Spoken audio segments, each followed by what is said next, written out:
आज मैं आप सबको स्वर्गीय यमदोया के प्रारंभिक जीवन के बारे में कुछ शब्द बताने जा रहा हूँ, जिनको प्रभु ने मुर्दों से फिर जीवन देकर सबसे शुद्ध मशीनरी या उपकरण के रूप में 22 वर्ष तक विभिन्न रोग के चंगा में उपयोग किया।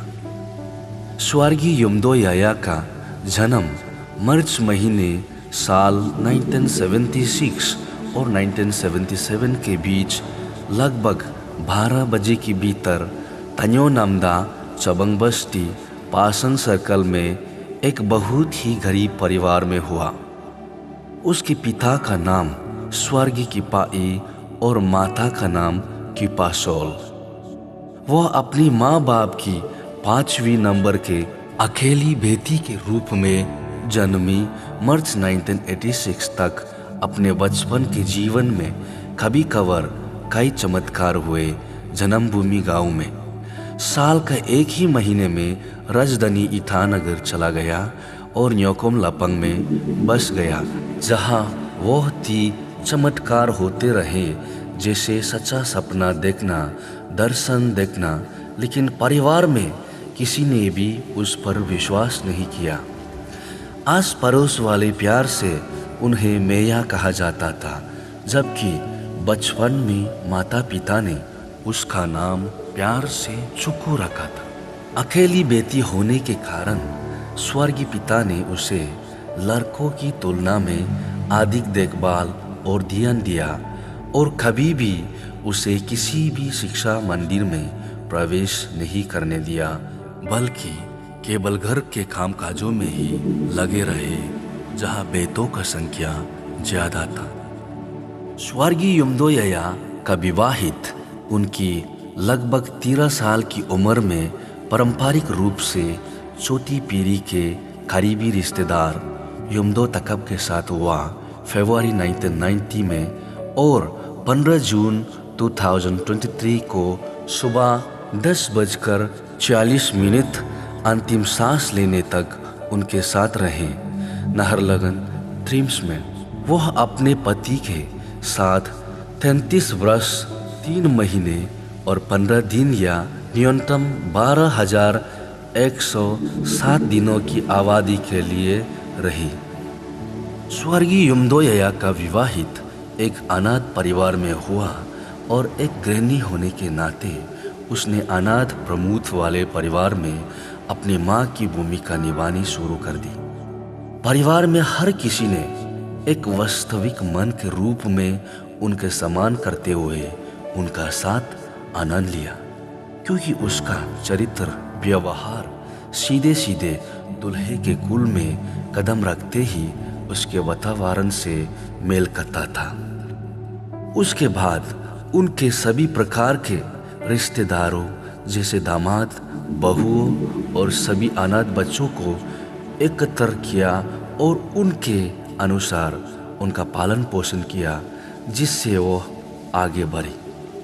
बहुत ही कम उम्र में परिवार की सभी जिम्मेदारियां अपने कंधों पर लेकर वास्तविक माँ के रूप में सक्रिय भूमिका निभाने के कारण भी उसने एक और उपनाम अर्जित किया, अमू।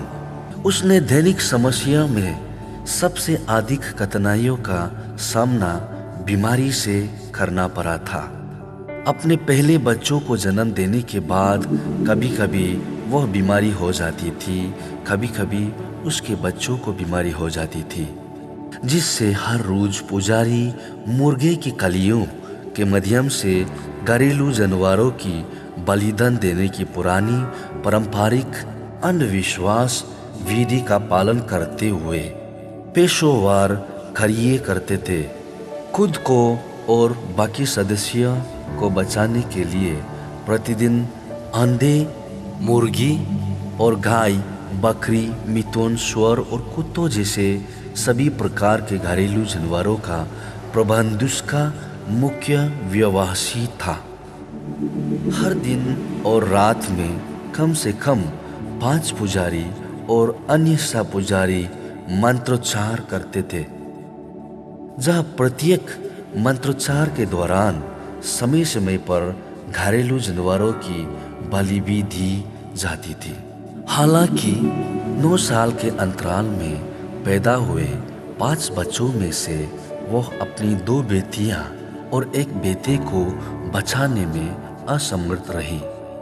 उसका पहला बच्चा 16 अगस्त 1992 को और आखिरी बच्चा 5 जनवरी 1999 को पैदा हुआ था।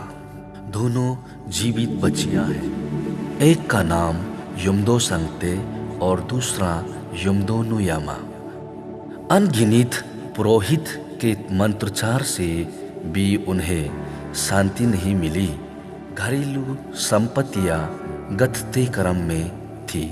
जब जीवन जीने का कोई विकल्प ही नजर नहीं आया तो उसने ईसाई धर्म को उसका जीवन रक्षक धर्म के तौर पे अपनाया, जो उसने विवाह से पहले कैथोलिक चर्च न्योकुम-लापंग ईटानगर में प्राथमिक सदस्यता हुआ करता था 1987 से 1990 तक।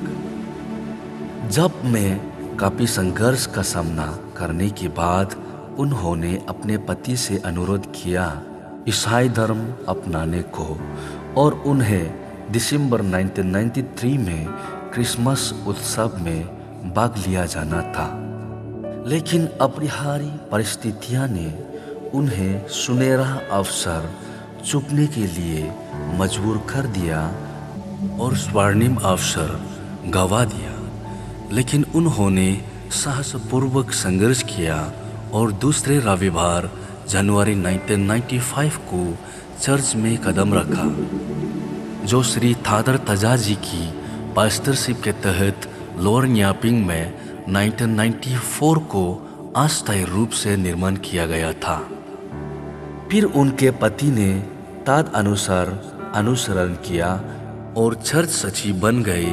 वर्तमान न्यापिंग टाउन बैप्टिस्ट चर्च परिसर को खरीदने में कामयाब रहे और इसे लोअर न्यापिंग से हस्तांतरित कर दिया।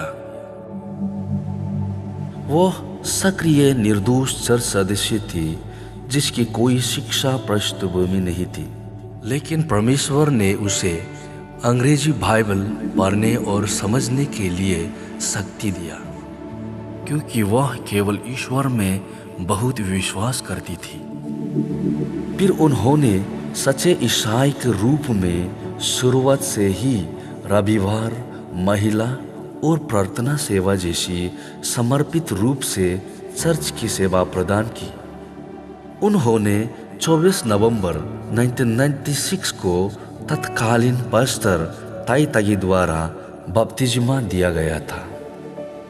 स्वर्गीय युमदो याया वह एक पाइपदन की मरीज थी।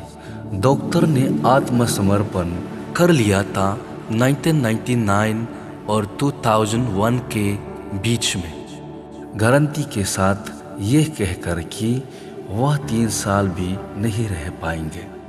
उसी 3 साल के भीतर में एक दिन वह गंभीर रूप से बीमार हो गई और मेडिकल में भर्ती हुई। तब एक बार उनके सांसें रुक गई, जिससे डॉक्टर ने भी मृत घोषित कर दिया और उनके शरीर को 4 से 8 घंटों के लिए मेडिकल के बरामदा के किनारे रख दिया। उस वक्त उसने इस प्रकार स्वप्न देखा। शैतान नाम के एक आदमी ने उसके शरीर को अपने कंधों पर ले लिया और कई द्वारों को पार करते हुए शैतान के प्रभुत्व वाली भूमि पर चला गया। अंत में वह आदमी उसके शरीर को लेकर शैतान साम्राज्य की वास्तविक भूमि में प्रवेश करने के लिए बहुत बड़े अंतिम द्वार पर पहुंच गया। दरवाजे के पास शैतान राजा खड़ा हुआ और उसने उसके शरीर की अच्छी तरह जांच की। फिर पूरी तरह से जांच करने के बाद शैतान के राजा ने उसके शरीर पर भगवान के मोहर होने के कारण उसके शरीर को शैतान के राज्य में प्रवेश करने से मना कर दिया। उस क्षण वह आदमी भौतिक दुनिया की ओर वापस चला आया, जिस क्षण उससे लगा कि वह जीवित है और हर आसपास के मरीज भी बहुत आश्चर्यचकित थे। यहाँ तक कि जिस डॉक्टर ने उसे पहले मृत घोषित किया था उसके पास भी उत्तर देने के लिए कोई शब्द नहीं था। स्वर्गीय यमदोया 1999 और 2001 के बीच के मृत्यु से वापस लौटने के बाद भी लंग्स यानी फेफड़न बीमारी में जूझ रही थी। एक दिन वह एनबीसीसी छात्र नेतृत्व सम्मेलन में उपस्थित होने के बाद जब घर वापस लौट रही थी तब बीमारी से बर्दाश्त नहीं होकर रास्ता में अकेली बैठ के आंसू बहाते हुए प्रार्थना की तो उसका पाँव और शरीर अचानक से हल्का सा महसूस होने लगा। उसने घर पहुंचकर तखान में सो रही थी तब उसका खिड़की से एक बड़ा सा रोशनी आई आकर उनसे कहा कि आज से मैं तुम्हें नया जीवन देता हूँ और तुम्हारा नाम के साथ एक और नाम जोड़ता हूँ, यमदोया प्लस अमू, और लोग आज से तुम्हें युमदो अमू के नाम से जाना जाएगा।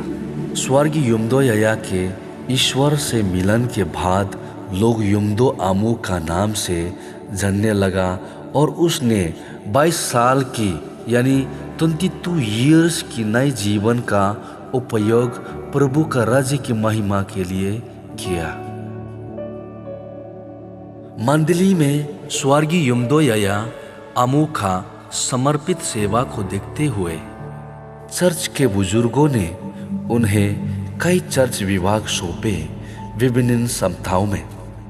उसने 2004 से 2006 तक महिला पादरी यानी ओमेन पास्टर के रूप में टाउन बाप्टिस्ट चर्च न्योपिन में रहा।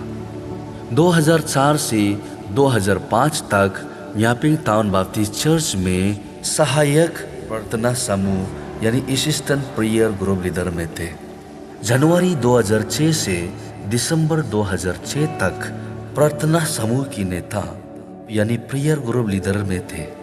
2007 से 2008 तक कैशियर जनरल विभाग कैशियर यानी कैशियर जनरल डिपार्टमेंट न्योपिन टाउन बाप्टिस्ट चर्च में थे और 2009 से 2016 तक न्योपिन टाउन बाप्टिस्ट चर्च के प्रार्थना निर्देशक यानी प्रेयर डायरेक्टर में थे।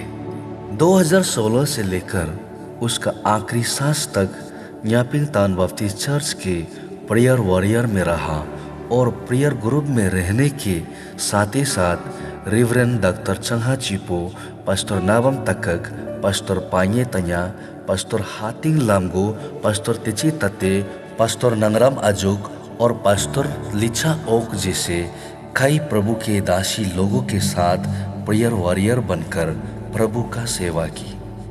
वो एक आंख ज्योति सी व्यक्ति थी, गुप्त दिव्यता में विश्वास करते थे और विशेष रूप से इलाकों में जरूरतमंद लोगों, सामान्य रूप से बाहरी लोगों की मदद करती थी, चाहे किसी भी जाति का हो, किसी भी धर्म का हो, बड़े हो या छोटे, चाहे गरीब हो या अमीर और चाहे खूबसूरत हो या बदसूरत, वह भेदभाव कभी नहीं करती थी। वह विभिन्न प्रकार की बीमारियों, हड्डी टूटने के मामले और सांप के काटने के मामले को ठीक करने के लिए भगवान द्वारा उपयोग की जाने वाली सबसे शुद्ध मशीनरी या उपकरण थी। उसने पहली बार पास्टर नाबम तकक के प्रार्थना के जरिए जाना कि वह विभिन्न तरीकों की बीमारियों को ठीक करने की शक्ति मिली है प्रभु यीशु से। पास्टर नाबम तकक के सलाह देने के चलते उसने 2004 में पहली बार वास्तव में एक ग्यामर रूपू नाम के बालक के हाथ टूटे हुए हड्डी को प्रार्थना करके जमीन से कुछ मिट्टी उठाकर मालिश की तो टूटी हुई हड्डी अच्छे तरीके से जुड़ गए। तब से लेकर उसकी विस्तार पर अवस्था में संघर्ष के दौरान तक लोग उनका घर पर आती थी प्रार्थना और मालिश करवाने और कई लोग प्रभु के नाम से चंगा भी हुई।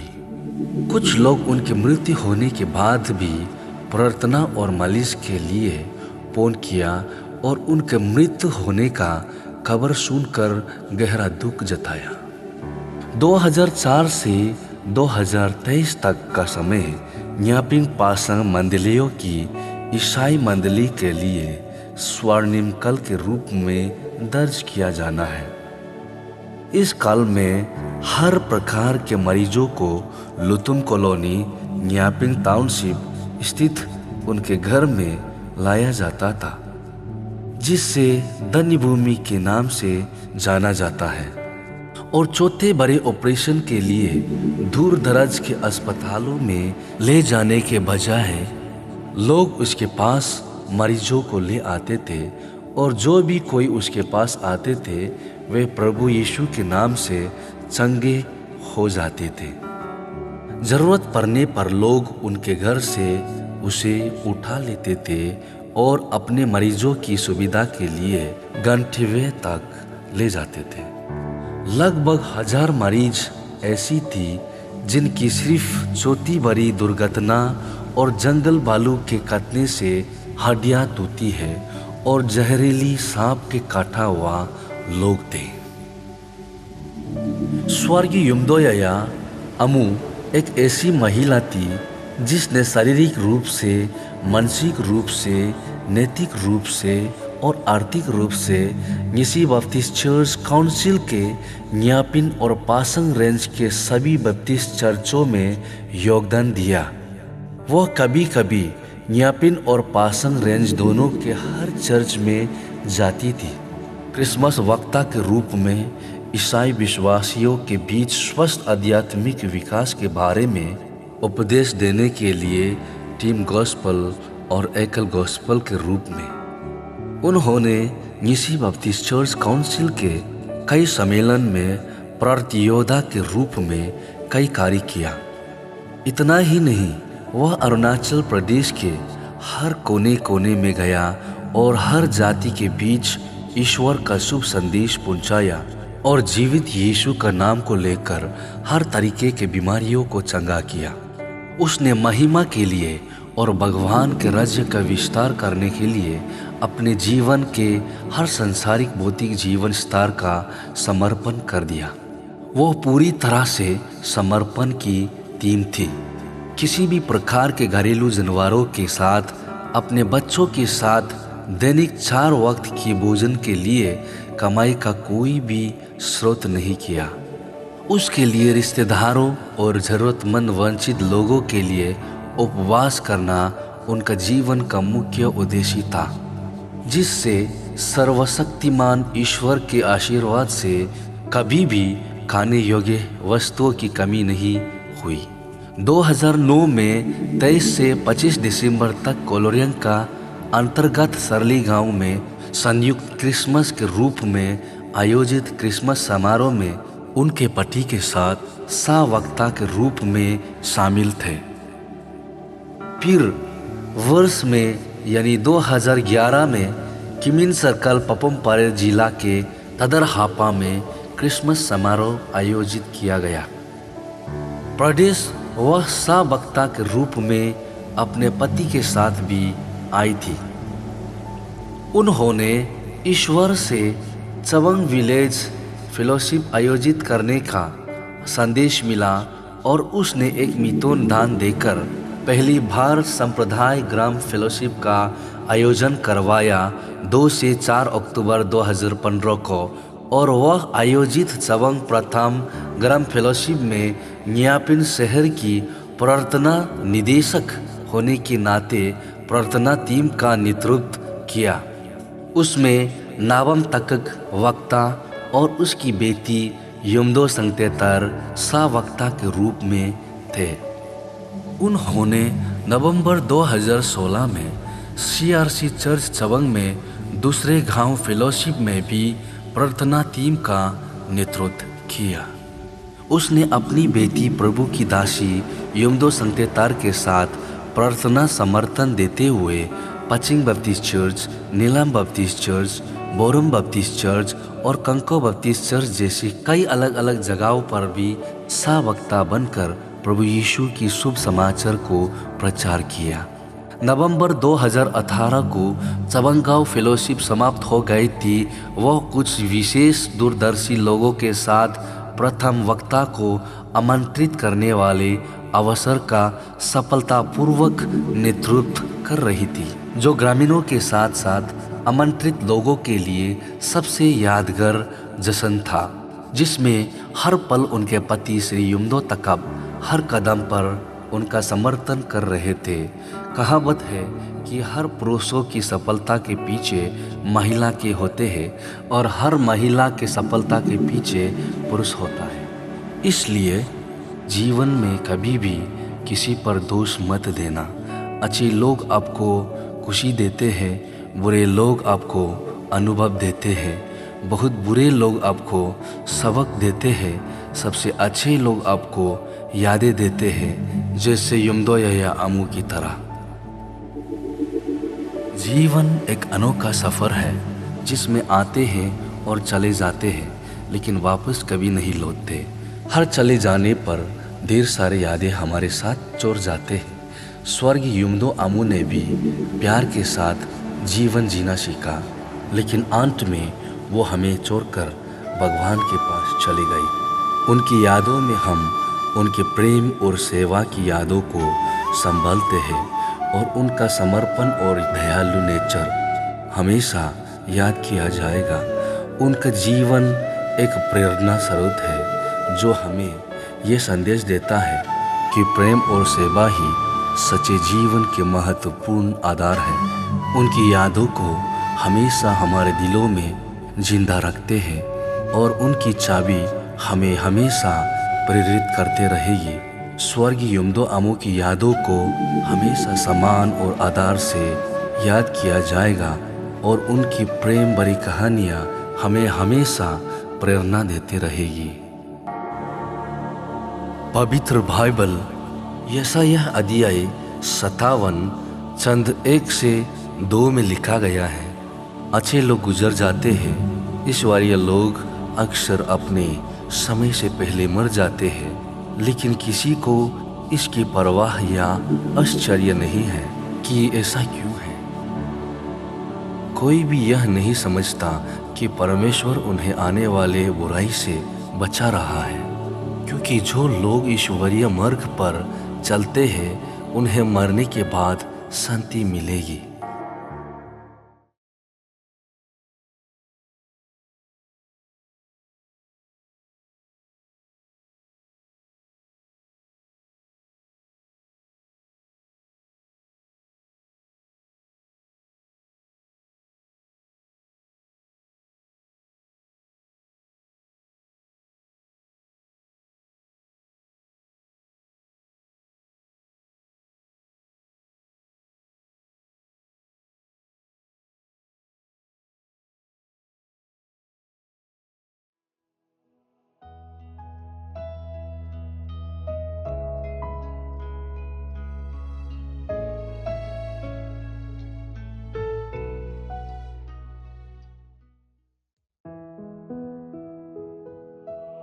Kedi hobul pename,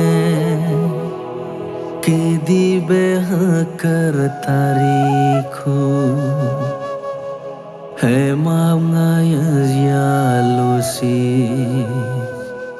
penbonagu beko.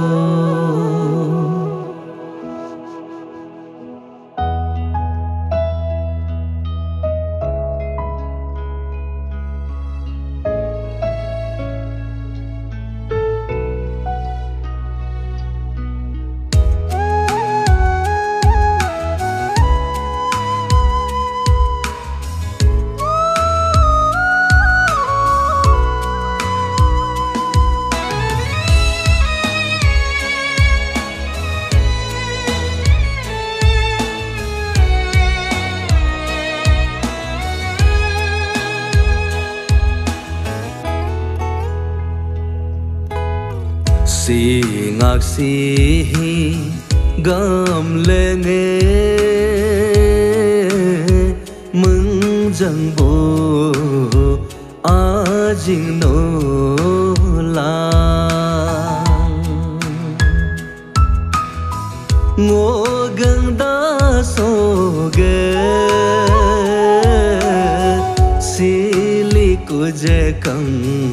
Jisu hed sardar ho ngam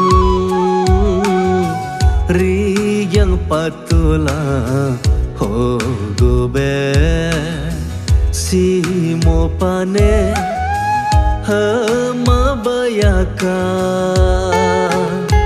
ao abuge nyo jina me do dunayala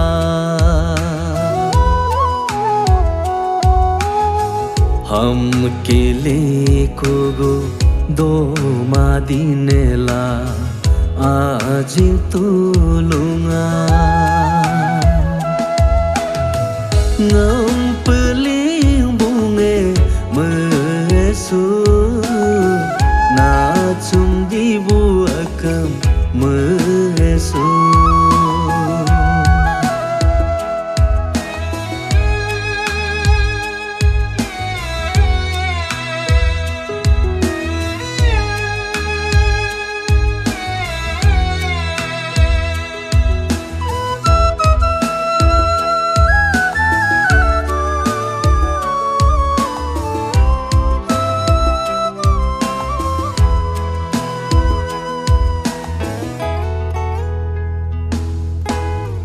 gần đa số ngất sân na mê mà nhiều sân ma la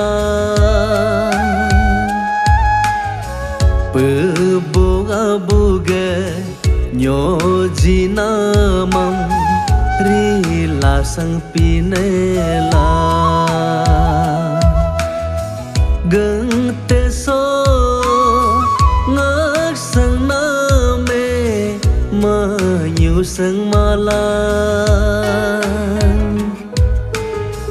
Jisu ge amingam yu piang modo be bon rela sang pinela Jisu aming hoge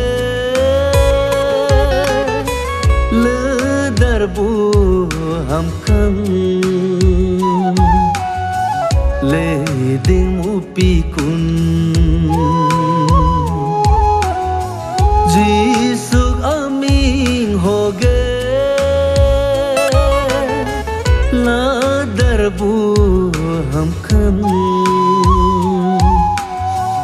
मो पुपी कुने Jisu aming hoge poi chom dam maya pikune ui pya bung per penamam tu ha pikune Jisu ge sardar ho rinam ajin tung lung Jisu gube dilo nyo damboyaka Jisu gube silo isamravyaka Jisu ge anyangam bing tam layaka palo malo ge nikolo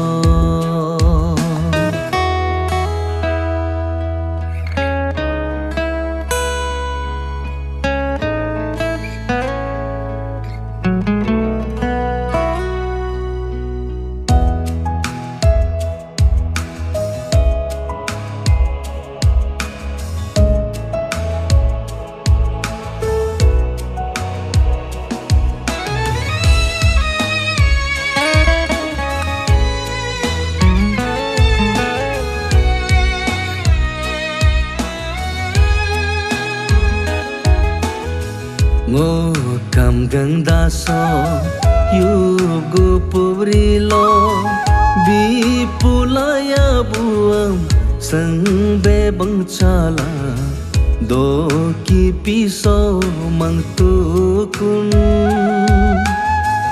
dum bulaya buam sang tam ga chala do ki piso mang tu kun Jinggang hima buam pida ding mange dinggal doki piso mangtukun như jauh pingan như makirangan puda ding mange dingge kipi so mangtukun sulu pebu abuge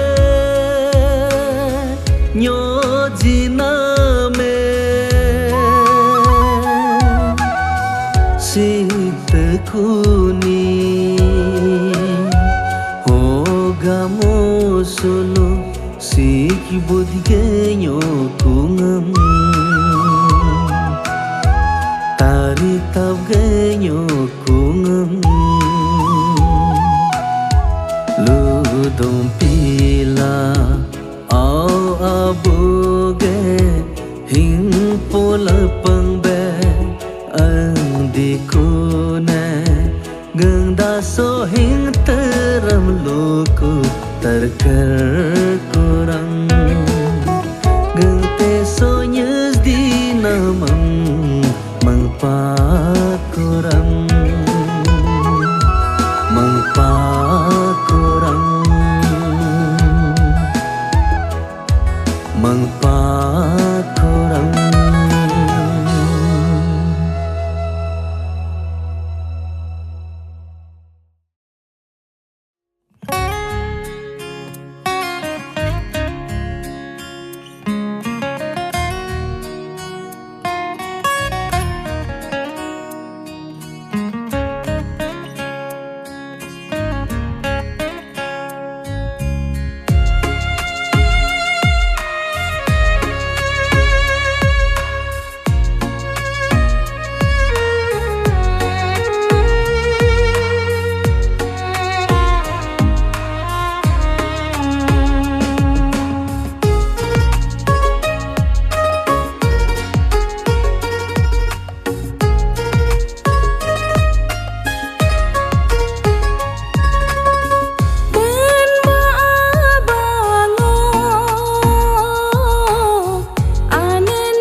so